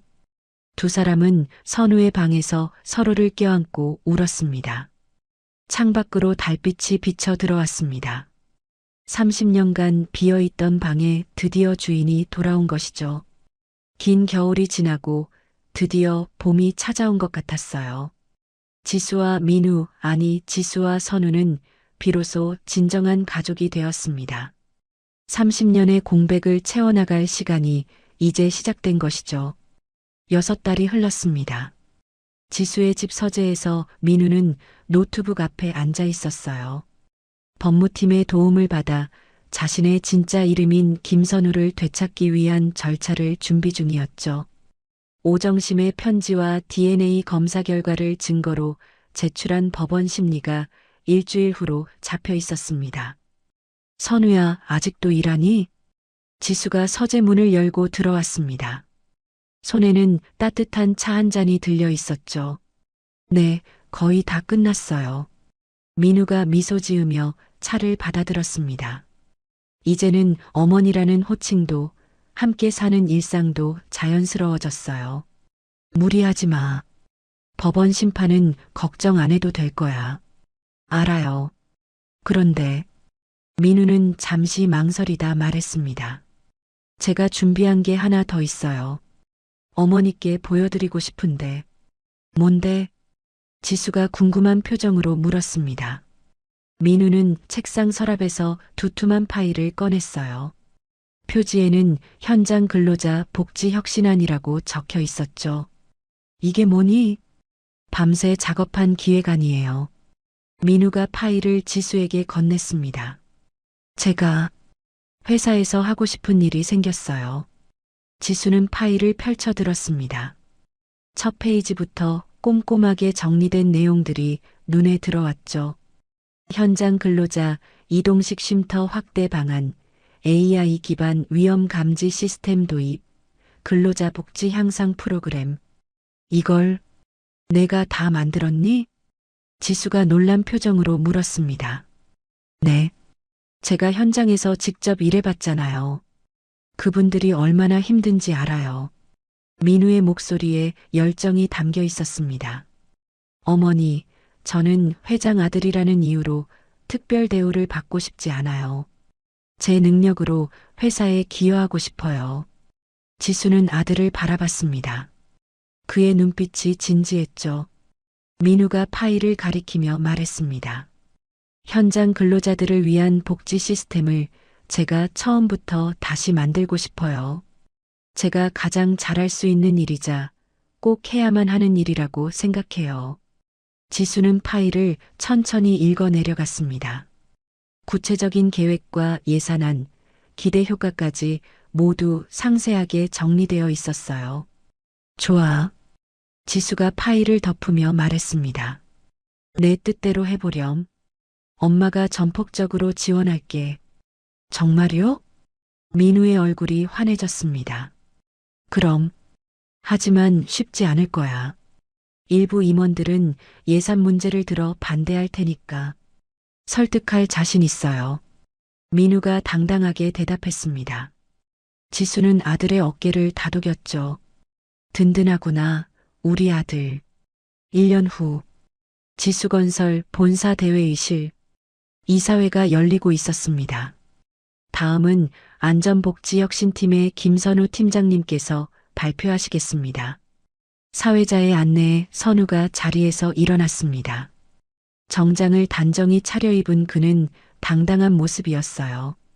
법원에서 성명 정정이 허가된 후 그는 정식으로 김선우라는 이름을 되찾았죠. 그리고 안전복지혁신팀을 새로 만들어 팀장으로 임명되었습니다. 안녕하십니까? 안전복지혁신팀 김선우입니다. 선우가 프레젠테이션을 시작했습니다. 화면에 현장 근로자들의 모습이 떴죠. 임원들이 진지한 표정으로 화면을 바라봤습니다. 현장의 가장 큰 문제는 열악한 휴게시설과 안전 사각지대였습니다. 이를 해결하기 위해 핵심 사업을 제안합니다. 선우가 다음 슬라이드를 넘겼습니다. 근로자 이동식 쉼터 확대입니다. 현재 대형 현장 위주로 설치된 쉼터를 중소형 현장까지 확대하고 냉난방 시설과 간단한 식사 공간을 갖춘 이동식 쉼터를 도입하겠습니다. 한 임원이 손을 들었습니다. 김 팀장, 예산이 너무 많이 들어가는 것 아닙니까? 전례가 없습니다. 이것은 비용이 아니라 투자입니다. 그가 단호하게 말했습니다. 저는 그분들의 고통을 압니다. 여름 40도 폭염 속에서 겨울 영하의 추위 속에서 일하시는 분들입니다. 선우의 목소리에 힘이 실렸습니다. 쉼터 하나로 근로자들의 능률이 20% 향상되고 안전사고가 30% 감소한다면 그것이 비용입니까? 임원들이 고개를 끄덕이기 시작했습니다. 그리고 전례가 없다고 하셨습니다. 맞습니다. 하지만 선우가 회의실을 둘러보며 말했습니다. 전례가 없으면 우리가 만들면 됩니다. 지수건설이 업계 최초로 근로자 복지의 새로운 기준을 세우는 겁니다. 회의실이 조용해졌습니다. 잠시 침묵이 흐른 뒤 지수가 입을 열었죠. 이견 있으신 분? 아무도 입을 열지 않았습니다. 좋아요. 김 팀장의 제안, 그렇게 추진합시다. 임원들의 고개가 동시에 끄덕여졌습니다. 지수는 미소를 지으며 회의록에 서명을 남겼습니다. 그럼 공식 안건으로 승인합니다. 선우도 쑥스럽게 웃으며 귓불을 만졌죠. 몇 달 후 서초동 건설 현장. 휴식 시간입니다. 현장 소장의 외침에 근로자들이 새로 설치된 이동식 쉼터로 들어갔습니다. 쉼터 안은 시원한 에어컨 바람이 나오고 있었어요. 깨끗한 테이블과 의자, 그리고 정수기와 전자레인지까지 갖춰져 있었죠. 와, 이거 완전 좋은데. 예전엔 그늘도 없는 데서 쉬었는데. 천국이네. 근로자들이 감탄하며 자리에 앉았습니다. 바로 그때 안전모를 쓴 선우가 쉼터 앞을 지나갔습니다. 저기 김 팀장님이시다. 한 근로자가 선우를 알아봤습니다. 김 팀장님, 고맙습니다. 덕분에 편하게 쉴 수 있어요. 근로자들이 일제히 인사했습니다. 선우는 쑥스러운 표정으로 손을 흔들었죠. 아니에요. 당연한 일을 한 것뿐입니다. 그는 귓불을 만지며 웃었습니다. 아버지의 습관이 여전히 남아 있었어요. 그 주 주말 오후 지수와 선우가 테이블에 앉아 커피를 마시고 있었습니다. 따뜻한 햇살이 두 사람을 비추고 있었죠. 어머니, 다음 프로젝트로 청년 건설인 육성재단을 만들고 싶어요. 선우가 열정적으로 말했습니다. 건설 현장에서 일하고 싶어하는 청년들에게 교육과 일자리를 제공하는 거예요. 기술도 배우고 안정적인 미래도 보장받을 수 있게요. 지수는 아들의 이야기를 듣며 미소 지었습니다. 좋은 생각이구나. 언제부터 준비할 거니? 다음 달부터 기획안을 만들 생각이에요. 선우의 눈이 반짝였습니다. 지수는 커피잔을 내려놓고 아들의 손을 잡았죠. 선우야, 내 어머니, 정말 자랑스럽다. 내가 이렇게 훌륭하게 자라줘서. 지수의 눈에 눈물이 맺혔습니다. 30년을 기다린 보람이 있어. 어머니. 선우도 지수의 손을 꽉 잡았습니다. 저도 어머니를 만나서 정말 행복해요. 이제는 과거가 아니라 미래를 생각할 수 있어요. 두 사람은 서로를 바라보며 웃었습니다. 정원 너머로 석양이 지고 있었어요. 붉은 노을이 하늘을 물들이고 있었죠. 30년의 긴 이별이 있었습니다. 고통과 오해도 있었죠. 하지만 이제 두 사람은 다시 만났습니다. 진정한 어머니와 아들이자 서로를 이해하고 지지하는 동반자가 되었어요. 지수와 선우는 함께 석양을 바라보았습니다. 그들 앞엔 희망찬 미래가 펼쳐져 있었죠. 어머니, 우리 함께 더 좋은 회사를 만들어요. 선우가 말했습니다. 그래. 함께라면 뭐든 할 수 있어. 지수가 대답했습니다. 석양빛이 두 사람을 따뜻하게 감쌌습니다. 이제 그들에게는 함께할 시간이 있었습니다. 오늘의 이야기가 당신의 마음에 작은 울림을 드렸다면 앞으로도 당신의 나날에 잔잔한 위로가 될 이야기들로 찾아뵐 수 있도록 구독과 좋아요를 눌러주세요. 그리고 사연의 주인공을 위한 따뜻한 말씀도 댓글로 부탁드립니다. 당신의 오늘을 늘 응원합니다. 인생 나날이었습니다.